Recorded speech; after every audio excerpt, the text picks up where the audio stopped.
Welcome to this deep dive. Today we're really getting into some source material about something absolutely critical if you're thinking about buying a home, Mm. especially somewhere like Houston. Yeah, we're talking about mold inspections, why they're, well, basically essential. Exactly. Our mission here is to give you the quick why and what on pre-purchase mold testing. We're pulling out some honestly surprising details from the sources that can save you a ton of trouble later on. A lot of headaches. Okay, so let's unpack this first bit. Yeah. The sources are really clear. Houston is like a prime location for mold. But why? What is it about that area? Well, it's fascinating, really. The environment there creates, a perfect storm. The sources highlight three big things: the heat, the high humidity, and just water. Lots of it.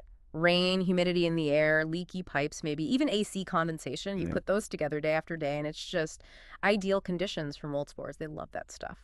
So, okay, heat, humidity, water. Hmm. But how does that become a problem inside a house? Mhm. Especially one that looks, totally fine from the outside. That's the key. This kind of climate lets moisture get trapped in spots you just can't see easily. We're talking inside wall cavities, maybe under flooring, hidden up in attics. Uh-huh. These aren't places you check when you do a casual walkthrough, right? And they basically become little incubators for mold. And the sources really hammer this home mold. Just loves hiding. Crawl spaces, basements if there is one, even deep inside your HVAC system ducts. Your heating and cooling setup, Exact. which means a house can look spotless. New paint, nice floors, everything seems perfect. Yeah. But it could still have a major mold issue completely hidden from view. Precisely. You really can't just rely on a visual check yourself. You need someone who knows where to look and, crucially, has the right equipment. Okay, this is where, for me, it gets really interesting. The sources stress that mold isn't just, ugly or a structural thing. It's a serious health concern. Oh, absolutely. This raises a big question about the sort of hidden cost of mold. It goes way beyond just the cleanup bill. The material we looked at directly links mold spore exposure to health risks. Like what specifically? Things like triggering or worsening respiratory problems, asthma flare-ups are a big one, and potentially even longer-term health issues from breathing that stuff in over time. And it mentions, doesn't it, that some people are more vulnerable. Yes, definitely. It specifically calls out young children, the elderly, and really anyone with existing respiratory conditions or maybe a weakened immune system. They can react much more severely or quicker. What's kind of scary about this part is you might not even realize there is a significant mold problem until people in the house start feeling sick, like mysterious symptoms cropping up. It's like a silent intruder, yeah, until the health effects start becoming obvious. And here's the kicker, right? The sources point out if that mold is only found after you've bought the house, It's all yours. The whole problem. Finding it, figuring out how bad it is, paying for the remediation, it lands squarely on you, the new owner. which means you could suddenly be facing a really expensive and potentially health-damaging issue that wasn't even on your radar when you negotiated the price. Exactly. Not factored in at all. The sources share this real-life story, a cautionary tale, really. And honestly, it feels like something every buyer in that kind of climate should hear. It's about a couple who skipped a mold inspection. Yeah, I remember reading that. The scenario was they bought a place in Southwest Houston, looked great on the surface, recently updated, fresh paint, nice landscaping, seemed totally move-in ready. Perfect, right. But then what happened? Just 3 months after moving in, they started noticing it. That telltale, musty, kind of earthy smell in the master bedroom. Ugh, that smell is often the first real clue, isn't it? It often is. And the cause turned out to be a small, slow leak behind the shower wall in their master bath. It had just been quietly soaking the drywall, the wood structure, letting mold spread like crazy behind the wall where they couldn't see a thing. And damage was significant. Oh, yeah.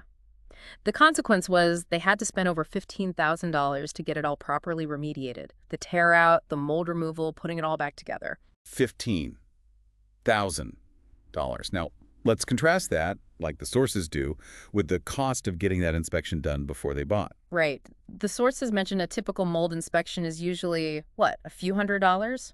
Maybe $400 or $500, depending on the house size and tests needed. It's a staggering difference. When you frame it like that few $100s for the inspection, it doesn't even feel like an expense anymore. It's like a tiny insurance premium. Exactly. It's a small price for peace of mind, or maybe more accurately, a small investment to avoid a potential $15,000 disaster, plus all the health worries. Absolutely. It's about uncovering those hidden liabilities before they become your massive problem. Couldn't agree more. So if someone gets this inspection, what does it actually, involve? What are the pros doing? The source is laid out pretty clearly. Yeah, it's definitely more than just glancing around. It includes a detailed visual assessment, sure, but the key parts involve specialized tools. They use moisture meters to check inside walls, under floors, near plumbing, looking for hidden wetness. Then often they'll take air samples. These get sent to a lab to check for elevated levels of mold spores in the air, which can indicate hidden growth you can't see. And if they do see visible mold or suspicious staining somewhere, They might take a sample of that too. exactly. Surface sampling helps identify the specific type of mold, which can sometimes be important. And then after all that, you get a detailed report. Findings, moisture levels, lab results, recommendations. And they focus on specific areas, right? Yeah. The usual suspects for moisture. Definitely. Inspectors zero in on the high-risk zones. Bathrooms are huge, kitchens, laundry rooms, anywhere with plumbing. Also, attics and crawl spaces, places prone to leaks or poor ventilation. It really drives home the point that this isn't just an eyeball test. It takes specialized gear, lab tests, things the average person just doesn't have access to or the training to interpret. That's where the expertise comes in. Knowing the building science, knowing how moisture travels, where it hides, and how to detect the subtle signs of mold growth, even if it's buried deep. And having that report, that gives you, the buyer, some real power, doesn't it? Oh, absolutely. This is where that due diligence really pays off. If the inspection finds mold or even just high moisture conditions that could lead to mold, you've got concrete evidence. So you can go back to the seller. Exactly. You can negotiate. You can ask them to pay for professional remediation before you close the deal. Or maybe you negotiate a lower price or a credit so you can handle the repairs yourself after you buy, knowing the cost up front. Or you could just walk away. That too. If the problems are really bad, or maybe the seller just won't budge on fixing it, that inspection report gives you the crucial information you need to potentially cancel the contract. Assuming, of course, you have an inspection contingency in your offer. Right, that clause that lets you back out based on inspection findings, which is pretty standard, thankfully. It completely changes the dynamic. It protects you from unknowingly stepping into a really significant problem. So wrapping this all up, what's the big takeaway here for you, the listener? Especially if you're looking at homes in Houston or similar climates. The message from the sources seems incredibly clear. Yeah, it's unambiguous. Do not skip a mold inspection, period. Right. Just reiterate that. This relatively small cost up front. It's your absolute best defense against what could be a massive, expensive, and incredibly stressful problem later.